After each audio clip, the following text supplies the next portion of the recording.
صلی اللہ رسول کریم اما بعد فاعوذ باللہ من الشیطان الرجیم بسم اللہ الرحمن الرحیم۔ جناب صدر، معزز سامعین کرام اور میرے پیارے مکتب ساتھیوں، السلام علیکم۔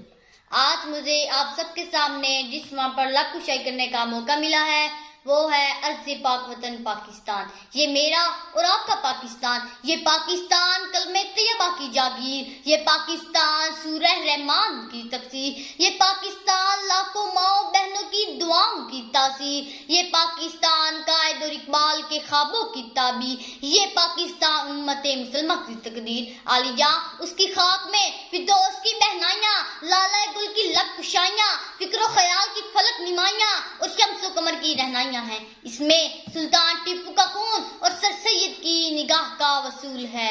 یہ دھوپ چاندنی ہے، یہ پتھر بھی پھول ہے، یہ دھوپ چاندنی ہے، یہ پتھر بھی پھول ہے، کیا جانے ساری کیا میرے خاکے وطن میں ہے۔ جناب صدر، اس کے در و دیوار ہمیں اس لیے پیارے ہیں کہ اس کے اصول کے لیے کیا کچھ نہیں کیا گیا۔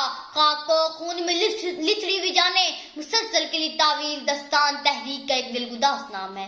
اشک و آقا ایک جگر کا سلسلہ ہے، سینکڑوں روشن اور رانا چہروں کی فصل کٹی تب کہیں جا کر دامنے مہتاب میں چاندنی کے پھول کھلے تھے اور انہیں جب شب ظلمتوں میں نور پھیلا تھا۔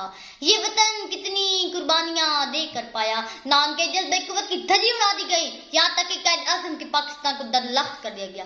جناب صدر، آج سے 76 سال گزرنے کے باوجود بھی ہم وہاں ہیں جہاں امید کی راہیں بدلتی ہیں، جہاں روشن سے پتھر کے اجالے ختم ہوتے ہیں، جہاں مایوس راہیں منزلوں کا خون چڑھاتی ہیں، جہاں سر بازار صرف نیلام ہو رہے ہیں۔ بتا محمد حسن، اب کیا کروں اس آشیانے کا، ادھر بجلی گرجتی ہے ادھر پانی برستا ہے، نقشہ سبنا تمام خونے جگر کے بغیر، نقشہ سبنا تمام خونے جگر کے بغیر، نغمہ ہے سنائے خاں خونے جگر کے بغیر، سن کے تعبیر سے تجھ کو دکھا دیں گے بھی، سن کے تعبیر سے تجھ کو دکھا دیں گے بھی، تست ہمت سے تیرے نقش اٹھا دیں گے بھی۔ والسلام۔